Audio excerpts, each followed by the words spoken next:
What's up, everybody? Welcome to another episode of the 4040 Vision podcast. Before we jump into today's episode, here's a quick word from one of our sponsors. Hey guys, welcome to another edition of 4040 Shorts from the 4040 Vision podcast.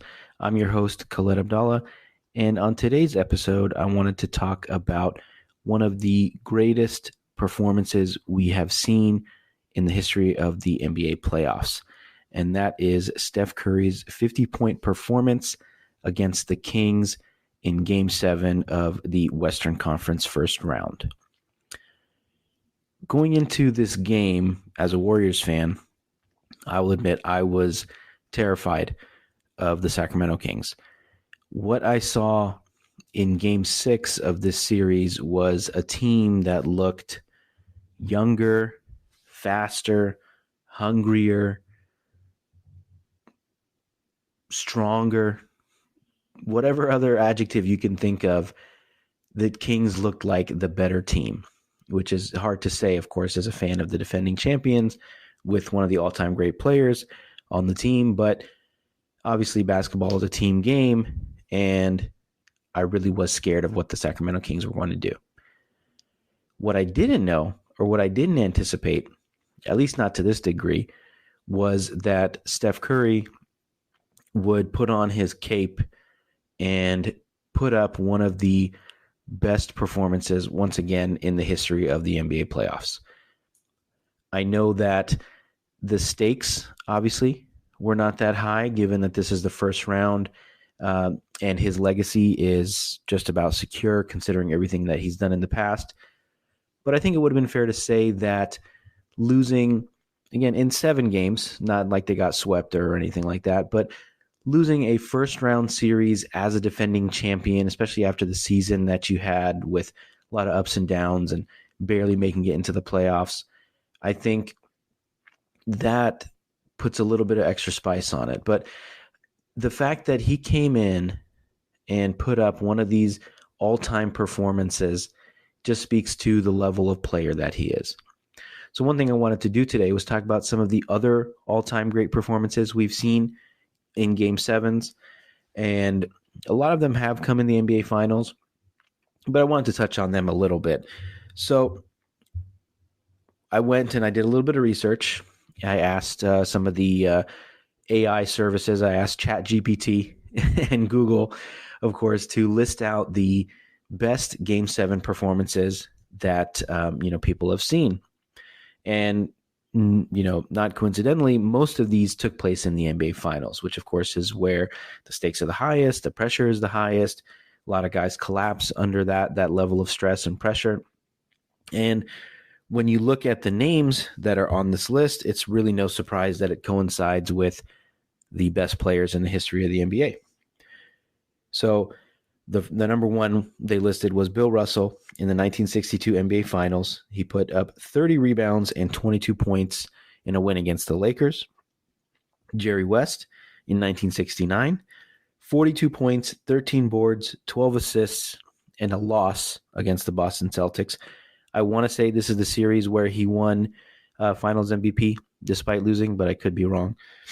The next was Tim Duncan in the 2005 NBA Finals. This was against the Detroit Pistons. He put up 25 points, 11 rebounds, and 2 blocks. LeBron James in the 2013 NBA Finals, 37 points, 12 rebounds, 4 assists, and a win against the Spurs. The next 3 names, we won't get into all the numbers, but it's Kobe Bryant, Hakeem Olajuwon, Larry Bird. So I think the reason that you don't have Michael Jordan on this list is because he never let a finals go to Game 7, as far as I know. And in fact, he only played in 3 Game 7s in his entire career, and he ended up with a 2-1 record where he scored 31 points, 42 points, and 28 points. So obviously, when the chips were down, Michael Jordan was going to show up, but he never had a chance or an opportunity to do that in a Game 7 in the NBA Finals, which is a testament to his greatness, of course, in another way.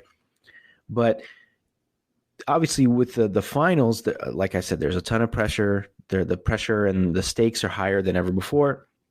So obviously you don't put Steph Curry's performance in that same echelon, but what you can do is compare it to some of the other highest scoring game sevens in the playoffs in general. So again, did a little bit of research there. And the number one before Steph Curry's 50-point performance was Kevin Durant's 48-point performance against the Milwaukee Bucks a couple years ago. What's interesting about that KD performance is that game actually went to overtime, and he had a chance to definitely break 50 because he took 6 shots in overtime, but he was 0 for 6 for 0 points. I think by that point, it was the end of the series. He's probably exhausted from carrying a hampered and injured Brooklyn team to 7 games against the Milwaukee Bucks. But it's a testament to KD's greatness that he did that. And I believe he also had a 46-point game in that same series. So it was definitely the KD show against Milwaukee in that series. The other names that we have here, Dominique Wilkins goes for 47 against the Celtics in 1988 in the conference semifinals. Sam Jones goes for 37 points against the Boston Celtics, against the Philadelphia 76ers in 1965. Jerry West, I talked about that 42-point game in 1969 against the Celtics. LeBron, again, that 37-point total against the Spurs in 2013. And then Bob Cousy in 1954 put up 35 points for the Boston Celtics against the Syracuse Nationals. So that's a fun little trivia thing for there. So the interesting thing to point out is, of course, there aren't that many Game 7s, period. A lot of series, we talk about Game 7 being the best 2 words in sports, but it doesn't happen as often as you think. You look in the first round of the NBA this year, there was just one 7-game series between the Kings and the Warriors. Everything else got wrapped up in 4 or 5 or 6. But what's interesting is that in a league where guys somewhat regularly score 40 points, 45 points, the fact that 3 of the best 5 games in a Game 7 or highest scoring games were under 40 points. And it goes to show you that a lot of the times these Game 7s are incredibly tight, low-scoring, kind of ugly affairs, right? I think I can tell you can probably understand that or appreciate that just from the Game 7s that we've seen, in recent history when all the stakes are up and the chips are down, that kind of thing. My mind jumps to the 2016 NBA Finals between the Cavs and the Warriors, where, again, it was Game 7 in a series that was obviously back and forth and had a lot of drama and storylines with a 3-1 comeback and all that. But in a series where there was some super high-powered offenses on both sides of the ball, it seemed like once the fourth quarter hit, nobody wanted to score. Steph Curry probably had one of the worst games of his career, and surprisingly, only Draymond really showed up on the Warriors. And of course, on the Cavs side, if you look at the shooting percentages for the Cavs, even the greats like LeBron and Kyrie, they were god-awful in that game, again, because the pressure is high and all that. So for Steph Curry to go into hostile territory, because again, this was in Sacramento with some of the loudest fans in the league, some of the most deprived of success fans in the league that were so desperate for a victory, for a series victory, for a Game 7 victory. For him to do that, I think really it's another brick in the legacy that he's building and that he continues to build at 35 years old. So even in the Steph conversation of who he is as a player and some of the best games that he has had in the playoffs, I think this is definitely up there. It's definitely in the top 5, but I wouldn't say it's his best game ever. I think that honor still goes to the show that he put on against Boston in Game 4 for the same reasons, right? It was the stakes were high. He's in hostile territory. And, all due respect to the Kings and everything they did this year, they were not one of the better defensive teams in the NBA. But Boston was one of the best defenses in NBA history, according to some metrics. And a lot of people basically wrote the Warriors off at that point. And I think there was a point in that game where the Warriors were down maybe by 3 or 4 in the fourth quarter. and Steph took over, and he finished that game with 43 points. He's had a couple other high-scoring games against Houston in the Western Conference Finals. He had a 40-point game against San Antonio way back in 2013. He had a 44-point game, and then his second highest output was 47 against Toronto in Game 3 of the 2019 NBA Finals, but the Warriors lost that game by 14. They weren't never really in that game. It was basically the Steph show because at that point, KD was hurt. I believe Clay missed that game as well. So it was basically Steph and a bunch of scrubs against the Toronto Raptors, who obviously eventually won the NBA championship. Then his highest scoring total, of course, this Kings game, where, like I've said many times, the stakes were not as high. This was not a conference finals. This was not an NBA finals. But it was just, like I said, another brick, another testament to the legacy that he's building. And it was one of those games where you really had to be there to appreciate it. And it's one of those that you'll remember, especially if you're a Warriors fan, probably if you're a Kings fan too, how crazy of a game that was, how crazy of a performance that was. And what's really interesting about these Steph, avalanche games, we can call them, especially this one, is that it didn't really feel that crazy while watching it, right? It wasn't like he went on a crazy hot streak where he hit 3-4 shots in a row or 3-4 threes in a row. He didn't, shoot anything from half court and knock that down. This was a much more calculated performance. This was a game where he knew that, if push comes to shove, I'm going to have to play 45 minutes in this game. He ended up only playing 37 because the game was out of hand by the end, but he knew that if I have to, I'm going to play just about every minute of this game. So early on, he's picking his spots, he's conserving his energy, and he knows that I probably can't have one of those crazy flurries where I'm, again, hitting 3-4 shots in a row.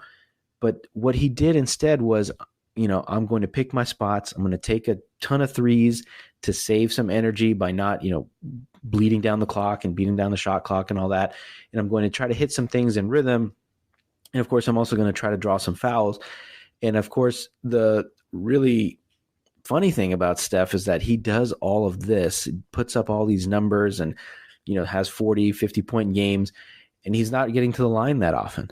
If you look at some of these other guys that are putting up 40 points, 50 points, they're getting to the line, 10 times, 11 times, 12 times, something like that. But Steph, against Sacramento, he puts up 50 points on 38 shots, and he only takes 5 free throw attempts. So I don't know if that's him not getting the right calls. Maybe that's him not driving as much as he should be. But he's basically doing all of that without the benefit of the referee's whistle. And we can talk about some of these other greats that do a little bit of foul hunting at times. And that's one thing that, for all the criticism that some of these Steph haters can throw at him, they definitely can't call him a flopper. They can't call him a foul hunter. He plays the game in an honest and respectable way because I think he respects the game. And he knows that what he does on the court is a reflection of who he is as a person. And he chooses to play that game or play the game in an honest way. So again, the Steph performance is obviously one of the greatest in the history of the playoffs. You can dock it a couple points because it's not in the finals. It's not against a all-time type team. Like he's not doing this against the LeBron Cavs or the Tim Duncan Spurs, which obviously he did have a big game against the Spurs, as we mentioned a few minutes back. But you can knock it down for those things. But if this was a random guy that did it, then sure, you can maybe dismiss it as a one-off. Jamal Murray and Donovan Mitchell, I believe, have 50-point games in the playoffs, mostly in the bubble, which doesn't really count. But the fact that Steph did this at 35 years old with the team that he has, in the arena that he did it in, and all of that just adds to the layers of his greatness. And within the historical context, we can see that, I don't think this record is going to go away for a very long time because obviously Game 7s are not that common. And for one guy to put up that many points in the most pressure-packed, pressure-filled experience in sports, I don't think we're going to see that very often, if not ever again. So that's it for our show. Thank you all for tuning in. Thank you for listening to this Warriors fan put up kind of an indulgent podcast about the greatness of Steph Curry and within a historical context, of course. And I hope you learned a few things about some of the other all-time great performances we've seen in the playoffs. So make sure to follow us and subscribe to wherever you find podcasts. Make sure to leave us a review. And you can find us on all the social platforms, Instagram, TikTok, Twitter, etc., at 4040 Vision Pod. Thanks, y'all. Peace out.